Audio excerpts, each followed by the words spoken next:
Well, last week we had a 5-time Olympian, Judith Arndt, on the show. We've topped that tonight with our next guest, who's a 6 times Olympian. Okay, they were as team physio, but it's a lot of team blazers nonetheless. Ross Smith, welcome to you, sir. Thanks, Ed. Thanks. Ross. Thank you. Now, you have had an incredible history over the Games. You started as a physio and then worked your way through... Well, I want to say 6 times Olympian. I would have loved to be an athlete, but I think you've got to be really talented, and I was a bit average. But I saw this is my way into the Games, and really like what I did, and I think you have to be passionate, and that was my way into the Olympic Games. Started your way with hockey, I believe? I started originally a long time ago in 1978. I actually went to Pakistan with the Australian men's hockey team and did 5 years with the men. And then Brian Glencross, who was a selector of the men's team, he was the coach of the women's, and he said, "Why don't you come with us? We go to really nice places like Germany and Holland." And so I did try it, and I enjoyed it. And I think girls were kind of very open to new ideas, and they had a lot of improvement, and it was great to be involved in a team that improved very quickly. I've had incredible success, haven't they, Yeah, over extraordinary decades? women's team, for sure. But you've also worked with Kathy Watt, the Olympic road medalist at 84 and in 96. Yes, well, I suppose I first met Kathy in Barcelona, and she was a girl that came in with very minor type of bruises on her hand and very minor kind of irritations to her lower back. And a lot of the other physios said, "Well, what's the matter with this girl? You know, she comes in with the most minor things." I said, "Leave her alone. She's looking at those 1%ers." Well, that same person I had to nearly bowl over when we saw her flash across the line to win the first gold medal that Australia won in Barcelona. Yep. And I've had the great privilege to work with her. I'm very determined, an individual girl, but highly intelligent and probably out of the mould of a lot of riders, that thinks carefully about what she's doing and and doesn't just accept things and quizzes the coaches. They find that very annoying, in my experience. Yeah, she does her homework.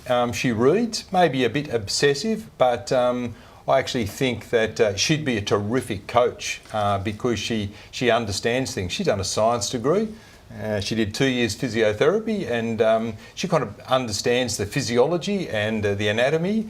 And when you get to know her, she's actually a really great person. I enjoyed great success at many of our Olympics, including Sydney, which were, I guess, our best. And you helped set up that recovery centre, which was so crucial for our athletes during the Games. Yeah, Sydney was really terrific, a new experience for me, because when you're at the Games, you're very cocooned.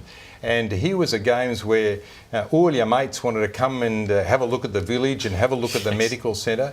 We were very lucky. Our medical centre inside the Australian headquarters was a state of the art. In fact, at one stage we had 33 physiotherapists working in a centre. I think we were the biggest physiotherapy centre in the world, in Australia at that time. And we had an enormous facility purposely built for us. It really was a fantastic facility. Lots of the other envious countries came through and had a good look.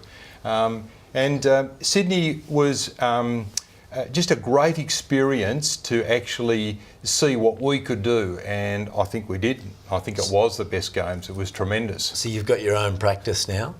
Yes, plug in. I've just started a new practice in Caulfield South, in my practice I see a lot of recreational cyclists, and it's my opportunity to get on my hobby horse. Is that I think it's very important that people get their injury well diagnosed. A lot of people put up with pain and they complain that they can't ride or they can't enjoy their sport. Let's face it, why do you do it? Because you get some, passion and enjoyment out of it.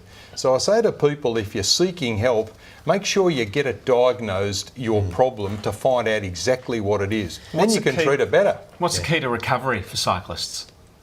Well, it's the usual thing with elite athletes. They are very hard to treat because you've got to stop them. Recalcitrant, not disciplined. Yeah, nearly impossible. So you've got to find these devious ways of how to stop them actually training. Trick them. And you've got to find ways to think they're working hard, but they're actually not. Got any vacancies around 10:30 tomorrow morning? I do. I actually Really? do. I must ask. Now, Ross, you've been I'll to be there. 6 Olympics. I have to know, we've seen some pretty appalling Australian team tracksuits Oh, yeah. and kit. Can you describe for us any of them that you've ever worn again? Do you wear them to work? Do you wear them to the markets on the weekend, just getting out in the Barcelona kit? Peter Anthony, the rower, said that's the worst tracksuit he ever owned. Well, my friends and particularly my family, they really have a go at me because I don't buy clothes. I do have a special cupboard full of Olympic gear. Don't wear it very much. All right, we've got to give you some goodies. Nick, if you would be so kind, and Ross, we thank you. Got That'll the go with bottle of vino. one of those nice Help the blazers. stiff neck. Thanks very much. That's great. Enjoy.